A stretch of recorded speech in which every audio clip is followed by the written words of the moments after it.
Hi friends, welcome to Fairy's Home Food. இன்னைக்கு வந்து டேஸ்டியான சுவையான மீல் மேக்கர் சோயா எப்படி செய்யலாம்னு சொல்லி தரேன். இது ரொம்ப நல்ல டேஸ்டா இருக்கும். இது இட்லி, தோசை, சப்பாத்தி, வெறும் ரைஸ்க்கு கூட இது ரொம்ப நல்லா சாப்பிடுறதுக்கு நல்லா இருக்கும். இதுல நல்ல புரோட்டீன் நிறைய இருக்கு. அதனால இது மிஸ் பண்ணாம இதை எடுத்துக்கோங்க.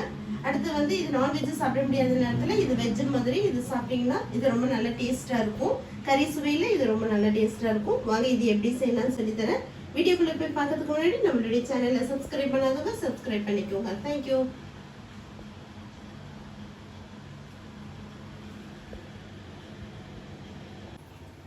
மீல் மேக்கர் சோயா கிரேவி பண்ணுறதுக்கு இந்த மாதிரி பாத்திரத்தில் கொஞ்சம் தண்ணி போட்டுக்கோங்க. தண்ணி நல்லா கொதிக்கட்டும்.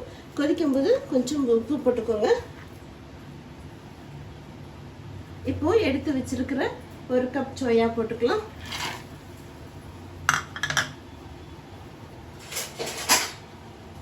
சோயா போட்டு ஒரு 4 மினிட்ஸ் அப்படியே அடுப்பில் வந்து கொஞ்சம் கொதிக்கட்டும். கொதிச்சோடனே ஸ்டவ் வந்து ஆஃப் பண்ணிடலாம். பாருங்க, சோயா போட்டு கொதிக்கிற தண்ணியில் சோயா போட்டு 4 மினிட்ஸ் ஆயிடுச்சு. இப்போ வந்து ஸ்டவ் வந்து ஆஃப் பண்ணிக்கலாம். இந்த மாதிரி ஒரு வடிகட்டியில் நம்ம வேக வச்ச சோயாவை போட்டுடலாம். போட்டுட்டு வடிச்சு எடுத்துக்கலாம். தண்ணி ஃபுல்லாக வடியிட்டும். ஒரு பேன் வச்சுக்கோங்க. ஆயில் போட்டுக்கோங்க. ஆயில் சூடாகட்டும். ஒரு அரை டீஸ்பூன் மிளகாய்த்தூள், 1/4 டீஸ்பூன் மஞ்சள் தூள், எடுத்து வச்சிருக்கிற வேக வச்சிருக்க சோயாவை அதில் போட்டுக்கலாம்.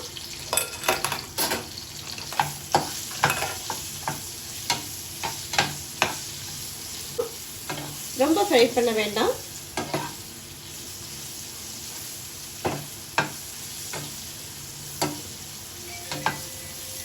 ஒரு 2-3 மினிட்ஸ் அப்படியே அடுப்பில் இருக்கட்டும். நல்லா வதக்கி விட்டுக்கோங்க.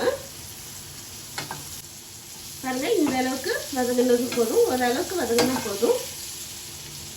இந்த அளவுக்கு வதங்கினதும் இப்போ இது வந்து ஒரு பிளேட்டுக்கு மாற்றிக்கலாம்.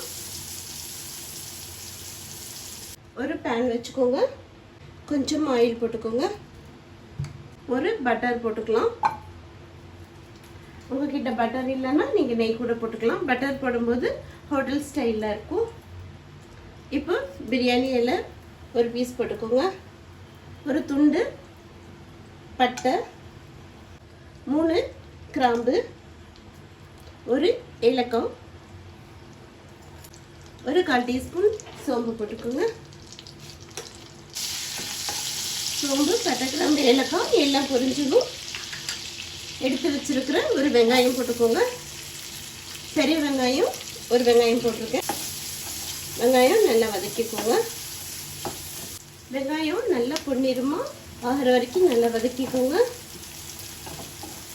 எந்த அளவுக்கு வெங்காயம் வந்து நல்லா வதங்குதோ அந்த அளவுக்கு கிரேவி நல்லா டேஸ்டாக இருக்கும். வெங்காயம் நல்லா வதங்கிறதுக்குள்ளே ஒரு பெரிய தக்காளியை மிக்சியில் வந்து அரைச்சிட்டு வந்துடுங்க. அரை டீஸ்பூன் இஞ்சி பூண்டு பேஸ்ட் போட்டுக்கலாம். இப்போ இஞ்சி பூண்டு வாசனை போனதும் இப்போ நம்ம அரைச்சி வச்சிருக்கிற ஒரு தக்காளி போட்டுக்கலாம். பெரிய தக்காளியை ஒரு தக்காளி போட்டுக்கோங்க.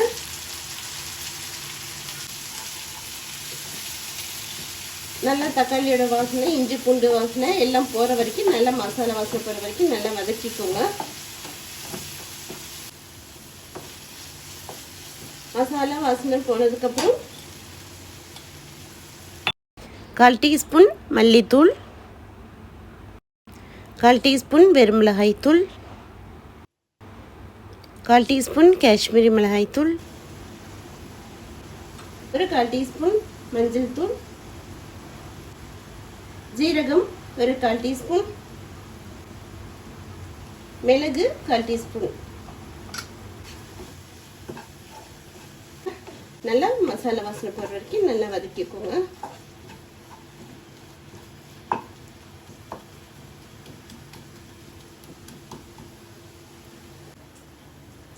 மசாலா வாசனை எல்லாம் போயிடுச்சுங்க. இப்போ கிரேவிக்கு தேவையான அளவுக்கு ஒரு கிளாஸ் தண்ணி ஊற்றிக்கிறேன்.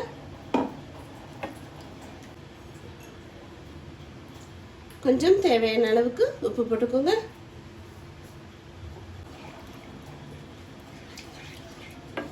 தண்ணி ஊற்றிட்டு நல்லா மிக்ஸ் பண்ணி விட்டுக்கோங்க. உப்பு காரம் எல்லாம் செக் பண்ணிக்கோங்க. ஒரு 5 மினிட்ஸ் அப்படியே இருக்கட்டும். தண்ணி நல்லா மசாலா வாசனை போகிற வரைக்கும் நல்லா கொதிக்கட்டும். பாருங்கள், கிரேவி இப்போ கொதிச்சிட்ருக்கு. இப்போ நம்ம பொரிச்சு வச்ச சோயாவை அதில் போட்டுடலாம்.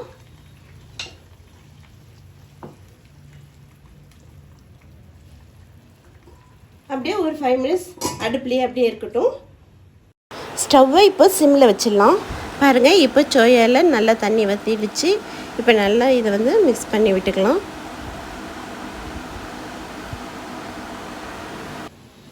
கொஞ்சம் கசூரி மெத்தி போட்டுக்கலாம். உங்ககிட்ட இருந்ததுன்னா போட்டுக்கோங்க. ஏன்னா இது வந்து போட்டிங்கன்னா கொஞ்சம் அது ஹோட்டல் ஸ்டைல் டேஸ்ட்டு கிடைக்கும். இல்லைனாலும் பிரச்சனை இல்லை, நீங்கள் ஸ்கிப் பண்ணிக்கலாம்.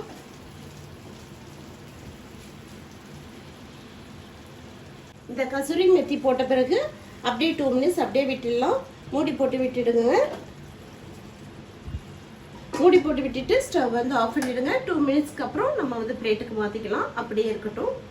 சோயா ரெடி ஆயிடுச்சு. இப்போ இந்த சோயாவை ஒரு பிளேட்டுக்கு மாற்றிக்கலாம்.